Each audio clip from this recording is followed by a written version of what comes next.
4 planes spanning out over a continent of unknown territory larger than Texas, California, and Arizona combined. Over freezing wastes without people, without life, without vegetation. Nature's most formidable challenge to man. The 4 planes are gassed up. All controls triple checked. Motors heated. For they face cold as extreme as 60 below. Unrelenting, murderous. Photographic units lead the parade of science to the planes. Each is a flying laboratory. The cameras are the trimetricons and the K-17s that spied out enemy secrets during the war. Now each plane carries 250 pounds of film to record some of nature's last great mysteries. The war's secret radar magnetic detectors are here too, bolted on like bombs. In war, their electronic impulses spotted minefields buried deep under the surface. Now they will read far below the ice, detect and identify minerals, coal, iron, precious ores. Bird gets the words, "Ready, sir." He boards the leading plane, gives the command, "Take off." Crews hasten to rock the ships and thus free the skis frozen to the ice. Now all the work that has gone before, the planning, the task of preparing ships, of training men, the perilous voyage through the ice, now all of these investments of time and sometimes of suffering are come into focus. Takeoffs for non-stop flights over the desolate, danger-studded wastes of Antarctica. Flights of great distance, the equivalent of, back at home, winging non-stop from the Canadian border to the Gulf of Mexico. Aviation is all important in the Navy's Antarctic exploration, just as aviation is all important in a modern Navy that must be strong under and above the sea, as well as on it.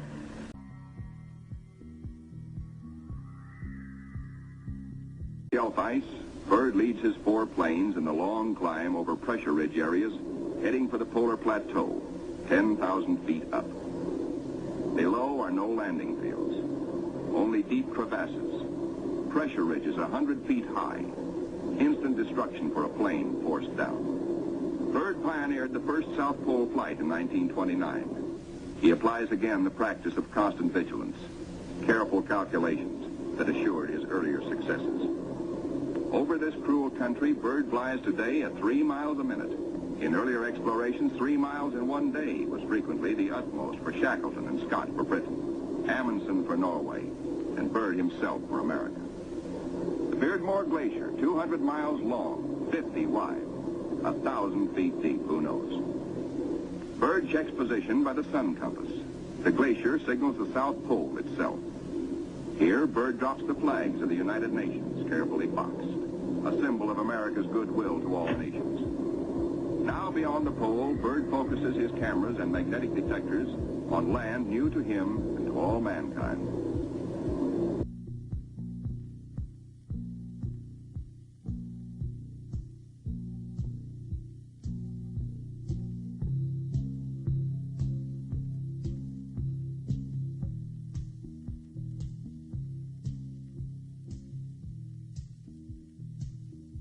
The pilot, Commander David E. Bunger, wipes his frosted windshield, a constant source of trouble in polar flying.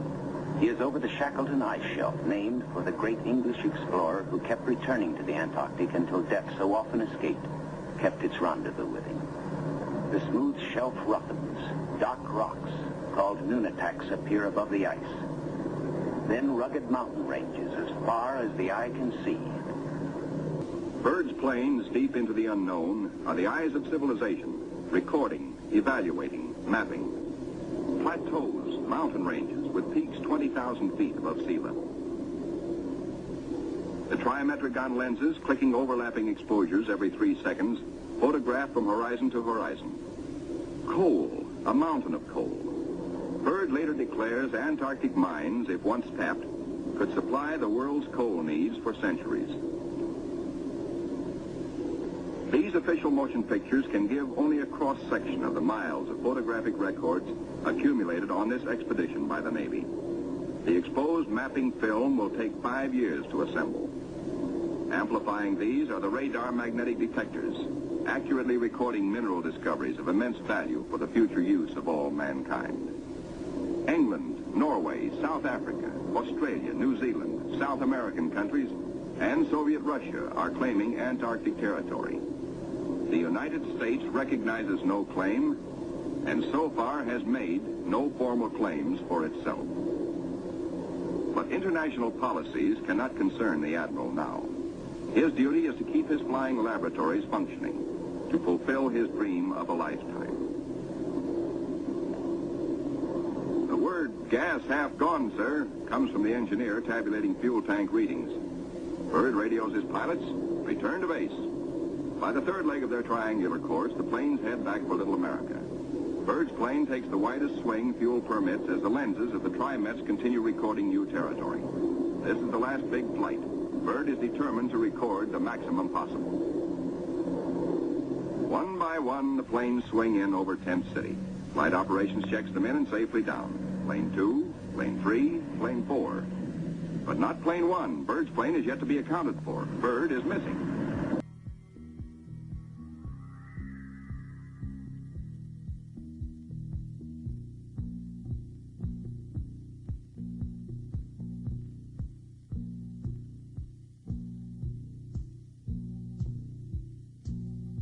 The smooth shelf roughens. Dark rocks, called nunataks, appear above the ice. Then rugged mountain ranges as far as the eye can see. Bunger leans forward in amazement. His eyes have caught a sudden and unbelievable change in scenery. The universal white has turned to chocolate brown, dotted with blue. A cameraman goes into action. 300 square miles of land without snow. Land that might be in New Mexico or Arizona. Pictures alone will prove Bunger has discovered a warm oasis in the shadow of the pole. It is for such supreme moments as this that men brave the hardships of exploration. The astounding, undreamed of fact is that they are over a chain of warm water lakes whose shores, except for small patches, are free of ice and snow. Commander Bunger circles the largest lake in sight, 5 miles long. He comes in to make a landing. Water temperatures must be recorded. Samples taken. He finds the water fresh. The temperature 38 degrees Fahrenheit. On the shores are vast deposits of coal and of minerals of the utmost importance to civilization.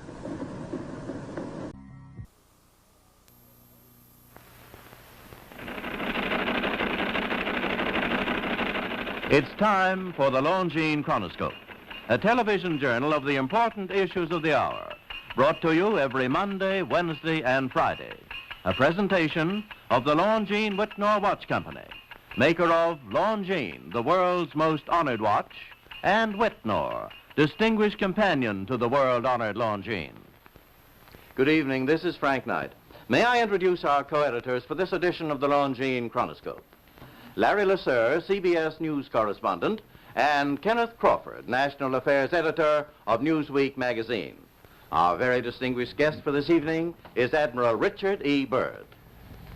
The North Pole used to be a no-man's land, but these are the days when, by buying a ticket on a commercial airliner, you can fly across the North Pole and drink a cocktail at the same time. You know, only 60 or more years ago, about 35 years ago, our guest tonight found out whether there was any land north of the North American continent. He made that first discovery flight, and I must say that Admiral Byrd, our guest tonight, is not only our greatest living explorer, but he's been an inspiration to countless Americans. Admiral Byrd, you've been to both the North Pole and the South Pole. Is there any unexplored land left on this earth that might appeal to adventurous young Americans? Yes, there is. And not up around the North Pole, because it's getting crowded up there now, because they find out it's really usable, not only to live in, but militarily.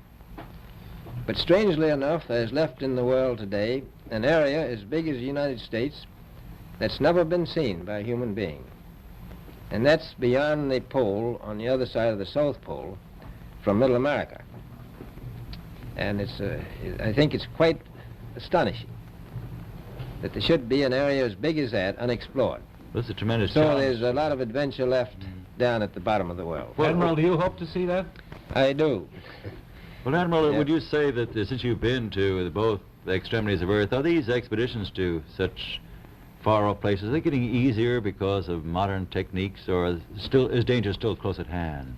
Well, it's a little risky, but nothing like it used to be with the old slow planes. and the small cruising radius where we had to put down bases. We replaced the dog teams, and of course that was a big improvement.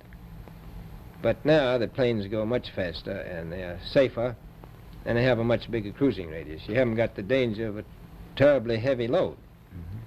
Admiral, an expedition to which I believe you're the advisor is now en route.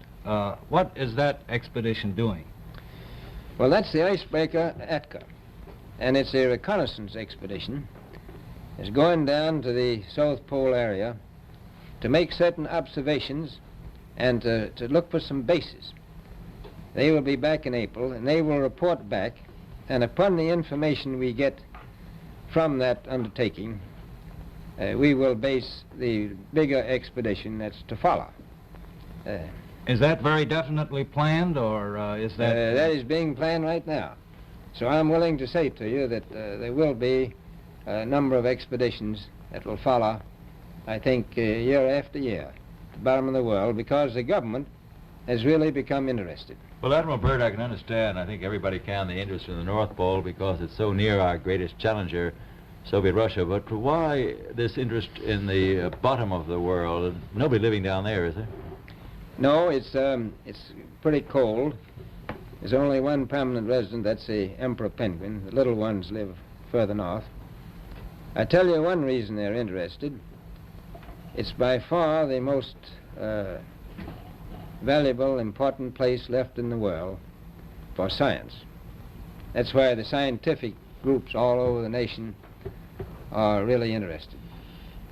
But more important than that, it has to do with the future of the nation, those to come after us, or even during your lifetime, because it happens to be an untouched reservoir of natural resources.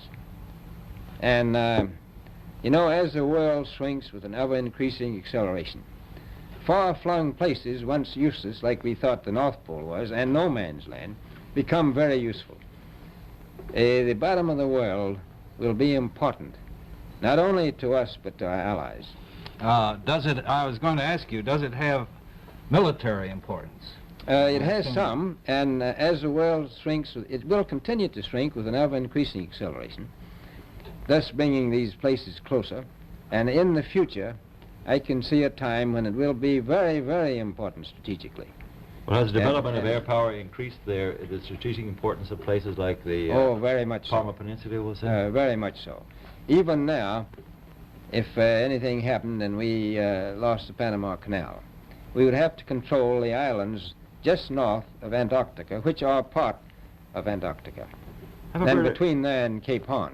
I've heard it said that there are 7 continents in the world, and one of them has never been seen by a woman, and that's Antarctica. Is that actually true? Well, if the Palmer Peninsula is an island, as far as I know, that's true. No woman's ever stepped foot upon the Antarctic continent, and it's the most peaceful place in the world. Well, I'm sure that won't last very long. I understand now that you're working with the Arnold Bread Company in charge of frozen foods. Now, is there any future for frozen foods down these frozen extremities? Well, I think the human race can be helped by that. This was thought out by Dean Arnold, who's, in my opinion, a great humanitarian. He learned that we went down there after 4 or 5 years and finished a meal that we had left there on the table when we had evacuated Little America. Everything was perfect, including the bread. So he got the idea of this frozen bread, and already he sent some to Europe, and it worked very well over there for some of the starving people. So you can store it down in the Antarctic, and against the lean years, and you wouldn't have any people in the world really starving if you did that. Yes, in the event of an atomic war. You stay there forever. Admiral, you speak of the resources of Antarctica. What are they? What are the natural resources there? Well, we've found enough of coal within 180 miles of the South Pole in a great ridge of mountains. It's not covered with snow, enough to supply the whole world for quite a while. Well, that's the coal. Now, there's evidence of many other minerals. We are pretty sure there's oil. Now, that coal shows the bottom of the world. now by far the coldest spot in the world. Where that coal is gets 100 below zero in the winter. Well, It was once tropical.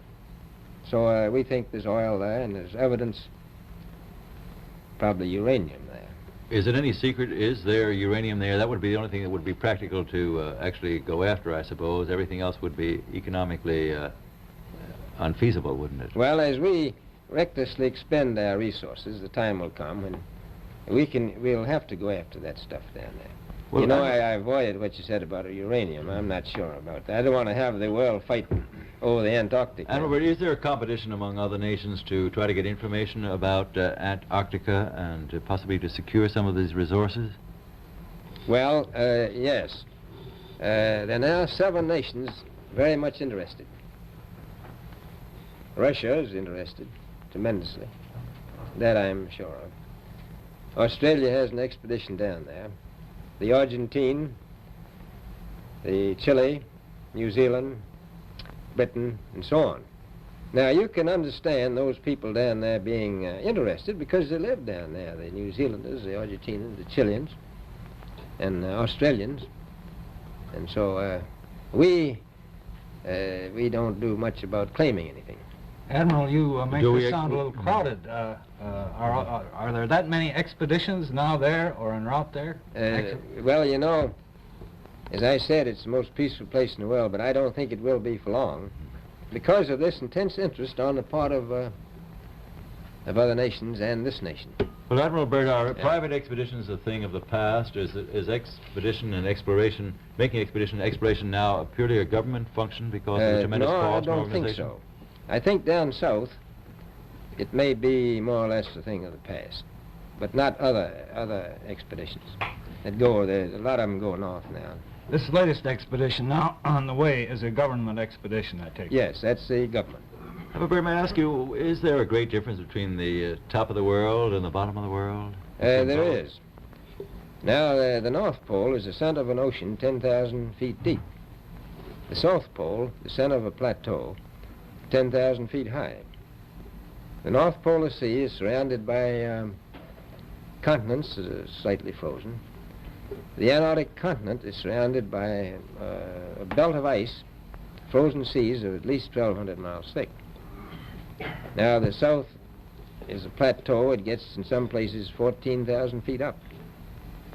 I've been over areas about 13,000, and it's a little bit chilly up there.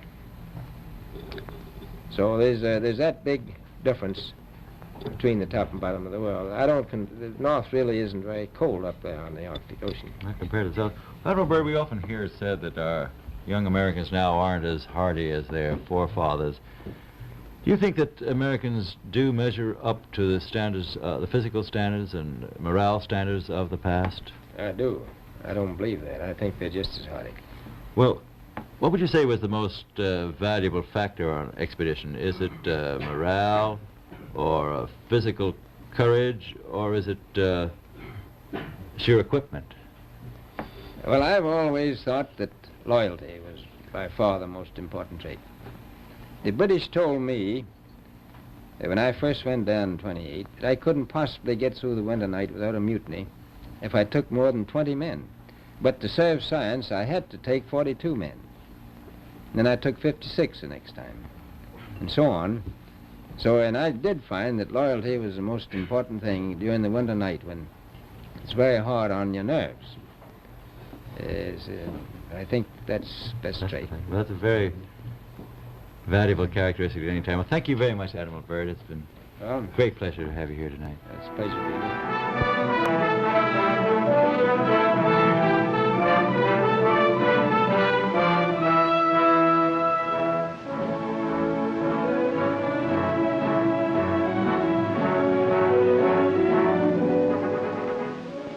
This is Antarctica, nearly 6 million square miles of ice-covered wasteland, larger than the United States and Europe combined. Less than 1/3 of this great continent has been explored. Previous expeditions have discovered indications of coal, iron, and other minerals in this last frontier. Its mean elevation is 6,000 feet, but some of its mountain peaks rise above 15,000 feet. It is the highest and coldest continent in the world. In Antarctica, scientists hope to find the answers to many questions which will unlock secrets of the universe. The International Geophysical Year is a combined effort of scientists of more than 60 nations to gain knowledge of the Earth and related phenomena by worldwide simultaneous observation. One of the most extensive of all International Geophysical Year investigations is taking place in the Antarctic regions, with 11 nations participating. In an effort to help find answers to these questions, the United States Antarctic Programs was conceived, and by direction of the President of the United States, Rear Admiral Richard E. Byrd, veteran polar explorer, was named officer in charge. The Navy was assigned the task of logistic support for the program. Task Force 43 was organized under Commander-in-Chief Atlantic Fleet to implement the operation, which was assigned the code name Operation Deep Freeze. Rear Admiral George Dufek was appointed Commander Task Force 43, with the responsibility to construct bases, operate them, supply and resupply them, and transport scientists to and from Antarctica. The major objectives of Operation Deep Freeze 1 were to establish a main IGY base near the site of the former Little Americas and an air facility at McMurdo Sound, investigate Marie Byrd Land and the South Pole for suitable scientific observation posts, to support a planned U.S. scientific program in the Antarctic, and provide logistic support for the United States participation in IG-1. The USS Arneb, a.k.a. 56, Admiral Dufek's flagship, was one of 9 ships constituting Task Force 43's ship group. The others were USS Wyandotte, a.k.a. 92, USNS Greenville Victory, USS Neskelen, AOG 55, and the icebreakers USS Edisto, AGB 2, USS Glacier, AGB 4, and the East Wind, a Coast Guard icebreaker. And finally, 2 yard oilers, the YOG 70 and 34, were each loaded with 270,000 gallons of aviation fuel to be used as Antarctic filling stations for the air unit. The Task Force Air Unit, Air Development Squadron 6, commanded by Commander Gordon Eby, consisted of 2 R-5D Skymasters, 4 R-4D Skytrains, 2 P-2B Neptunes, as well as 4 de Havilland Otters and 6 HO-4S3 helicopters carried aboard the task force's ships. At the Atlantic Fleet's Construction Battalion Center, Davisville,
families and friends are afforded an opportunity to see some of the unique equipment that will be carried on the expedition.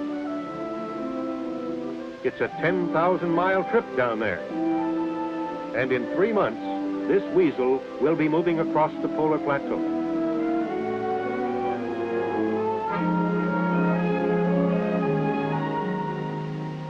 Junior checks it out, while Mom inspects this tent.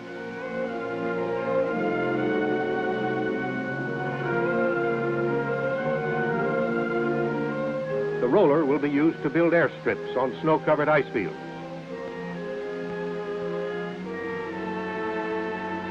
A winterized portable building. This will be used on the trail for a mess hall and radio communication. In August 1955, the task of receiving, packaging, and loading the ships of Task Force 43 began at Davisville, Rhode Island. Here were loaded an estimated 20,000 measurement tons of cargo, bulk petroleum products, and the Antarctic life preservers, sled dogs. The first departure at Davisville in early September was marked by the excitement and sadness of farewell. Many of these families will be separated for over a year, and the separation will be spanned only by intermittent mail and wireless communication. From September until mid-November, this scene was repeated as task force ships departed from various east and west coast ports. On November 14th at Norfolk, Admiral Byrd spoke at departure ceremonies for the Arneb, Admiral Dufek's flagship. En route to polar waters, the icebreaker Glacier passed through the Panama Canal, where she took aboard a load of bamboo. Later, at sea, the bamboo was cut into strips. It will be used as trail and supply dump markers in the deep snow. Other preparations for the expedition were carried on at sea. Here, sleds are being rigged. In equatorial waters, the routine was interrupted by the traditional ceremonies conducted by King Neptune and his court.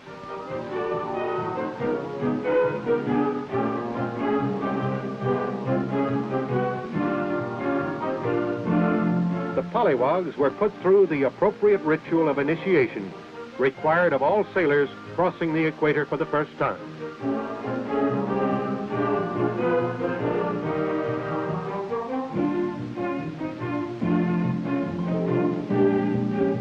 Among the Operation Deep Freeze personnel were several foreign officers. Here they inspect the Navy's newest and most powerful icebreaker.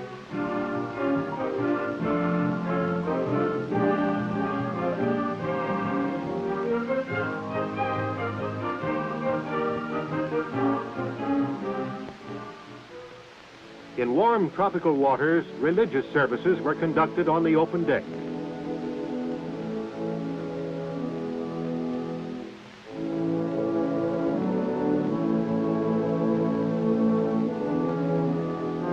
And on at least one occasion, the ship paused far out in the Pacific, while crew members took a dip and acquired tans that they hoped would last out the Antarctic winter.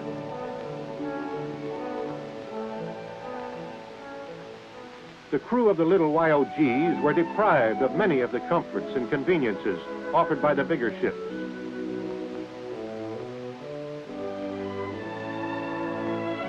Here a line is shot to the vessel, and a high line is rigged to send supplies across. Two of these vessels were towed to the Antarctic. Life aboard them was rough, wet, and lonely. Thanksgiving Day aboard the ships was celebrated in the South Pacific, far from a supermarket. But the ship's mess tables were amply provided with the traditional bird and trimmings. The USS Glacier arrived at Port Lyttelton, New Zealand, December the 7th, 1955. Here she was joined by Captain Gerald L. Ketchum, Deputy Task Force Commander, and Admiral Byrd. On December 10th, the Glacier began the final leg of its journey to Antarctica, as hundreds of New Zealanders gathered at the pier to bid the ship and its crew a bon voyage. 6 days later, the Glacier received her baptism of ice near Scott Island when she entered the ice pack. December 18th, the task force sighted the Antarctic continent when Mount Erebus, the only known active volcano in the Antarctic, towering 13,000 feet above McMurdo Sound, came into view. The Glacier moored to the ice, and its helicopter flew a survey party ashore to find an area on the bay ice suitable for a long, flat runway that would support the weight of the large planes of the air unit. Commander Abbey and Commander Whitney surveyed an 8,000-foot strip of ice at the south end of McMurdo Sound. They tested its thickness with a gas-powered chainsaw to determine if the ice would support heavy planes without skis. This site was found to be suitable. It was located immediately north of the 1902 expedition camp of Royal Navy Captain Robert Scott, leader of the second party to reach the pole. Food stores left here by the Scott party over a half-century ago were found to be perfectly preserved and quite edible. The glacier then unloaded vehicles and materials for the establishment of a temporary base camp to support Seabee and air contingents until permanent buildings were completed. Some permanent inhabitants arrived to discharge their ambassadorial duties by greeting and entertaining the visiting delegation from the United States. The emperors are the best-known year-round inhabitants of the Antarctic. Penguins are equipped with built-in toboggans for traveling over the snow. This Adelie penguin rookery was located less than 1/2 mile from the glacier's moorings. With the completion of the airstrip, Captain Ketchum and party transferred to the ice to await the arrival of the Edisto. From this ship, he would direct operations in the area. The USS Edisto arrived soon after the glacier departed McMurdo Sound to furnish logistic support for air operations and construction parties. The offloading began immediately. Supplies, equipment, and materials were unloaded for transportation to the temporary camp and airstrip sites. The sled dogs were happy to be in their element and were eager to go.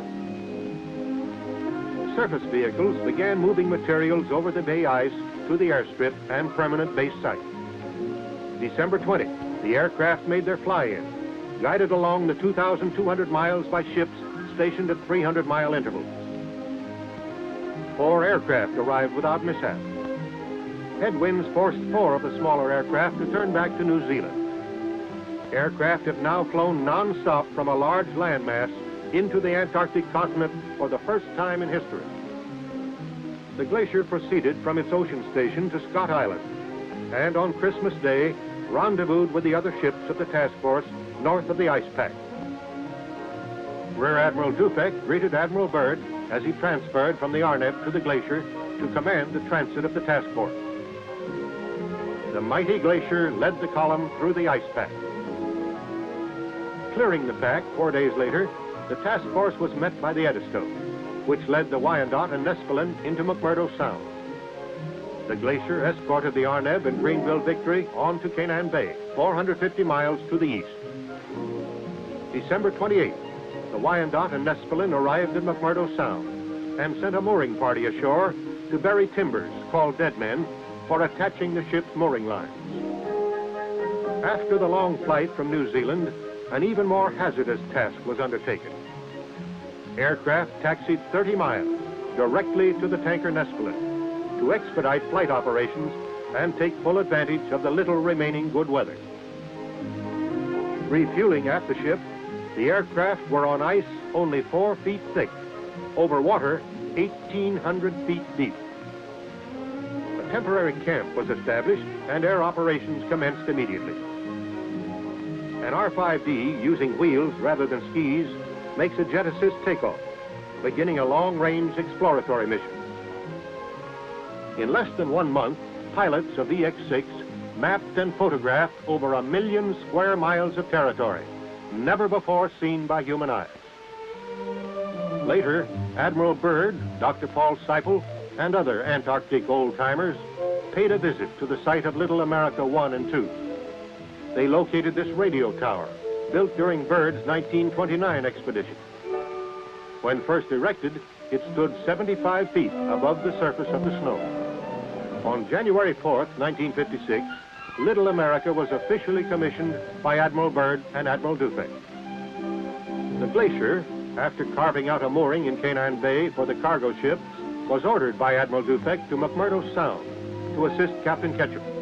For 10 days, the Edisto and the Coast Guard East Wind attempted to cut a channel through the ice of McMurdo to within a reasonable distance of the base site at Hut Point. During this time, only 14 miles had been gained. The glacier went to work on the ice. It takes immense power and tons of weight to accomplish the feat of crushing acres of ice, ranging from 10 to 12 feet thick. These scenes, taken from the ice, show you the power of the glacier. An icebreaker, contrary to popular idea, does not break ice by cutting through it, but is so designed that the bow will ride up on the ice and, in a porpoising action, the sheer weight of the ship crushes and cleaves through the ice. In 48 hours, she came within 6 miles of the base and established an offloading point and a turnaround circle. The 30-mile artery through the ice was named Glacier Channel. Since bay ice did not move out into the open sea as anticipated, it was too risky to bring the cargo ships into the channel. Therefore, the 3 icebreakers were required to shuttle supplies from the ships through the channel to the offloading point. Here at Glacier Point, the cargo is unloaded for transfer to the base site. The unloading operation involved a calculated risk. The Glacier's cargo handling equipment, designed for only 12 tons, lowered a 24-ton V8 tractor. The risk paid off. Cargo moved the 6 miles to the camp, loaded in tractor trains. This operation involved many hazards because of the treacherous bay ice.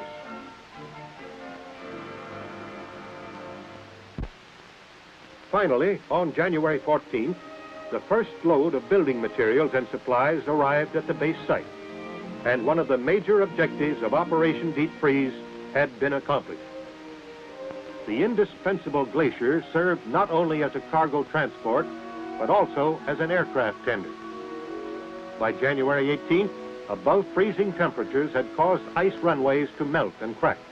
The aircraft, after receiving their final refueling and maintenance from the Glacier, took off for New Zealand. 450 miles east, near Little America, supplies were shuttled to a temporary cache on bay ice, approximately halfway to the base. The warm weather caused melting and weakening of the ice, until finally the temporary cache was endangered. Admiral Dufek ordered everything transported to the firmer shelf ice on the double.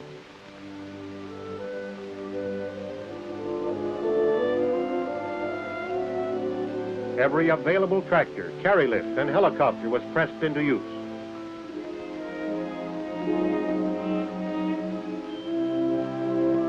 Within 48 hours, all of the cargo had been moved to Little America 5. Only a short time before the bay ice broke up and floated out to sea.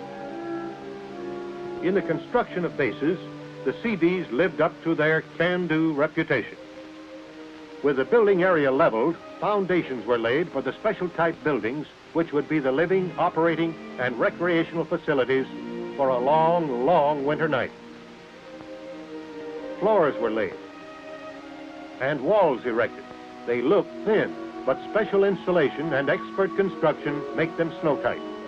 Roofs must be especially strong to support the heavy accumulation of snow throughout the 3 years' occupancy. Tractors cleared the area between the buildings of snow and ice so a tunnel system could be built. An elaborate tunnel system was built to connect all of the buildings and serve as storage spaces. Both here and at McMurdo Sound, 250,000-gallon fuel tanks were constructed to serve as storage for aviation fuel to be used in Operation Deep Freeze 2. When completed, these tanks were filled from the USS Nestling, moored about 4 miles away. The problem of transporting fuel 4 miles was met by using several collapsible fuel hose storage tanks provided by the Marine Corps. This tank, when unrolled and filled, holds 10,000 gallons. Gasoline was pumped to these tanks, and by increasing the pressure at booster stations with auxiliary pumps, was finally brought to the huge fuel tank at Hut Point through portable pipeline. This experimental crevasse detector, designed to give a signal when a crevasse was approached, proved not completely reliable when used by trail parties. The loss of an otter supporting aircraft and the failure of the crevasse detector delayed the Marie Birdland trail expedition. With winter weather setting in, the project was postponed until Deep Freeze 2. To climax the activities of Operation Deep Freeze 1, the Glacier, with Admiral Dufek aboard, made a notable cruise around the Antarctic continent. The purpose of this voyage was to locate suitable sites for more IGY stations to be established in later operations. Survey crews returning from surveying a possible site on the Knox coast experienced the sudden fury of an Antarctic blizzard, a vanguard of the fast-approaching polar winter. their small craft fought through the icy seas to the side of the glacier and was finally hoisted safely aboard. The glacier's cruise around the continent brought Deep Freeze 1 to a successful conclusion, and she pointed her bow northward, leaving behind 73 men at the Little America base and 93 sailors and scientists at the Naval Air Facility in McMurdo Sound. With the wintering over party were 1,500 tons of supplies and materials to sustain them through the coming year of isolation from the rest of the world. Some of these materials will go into the construction of bases at the South Pole and Marie Byrd Land before ships return to the Antarctic. At the base of Observatory Hill, men prepared for the bitter cold and the violent winds of the long winter night. And at sea, the glacier plunged northward into warmer, ice-free waters. Her destination, the United States, where she would be fitted out for Operation Deep Freeze 2.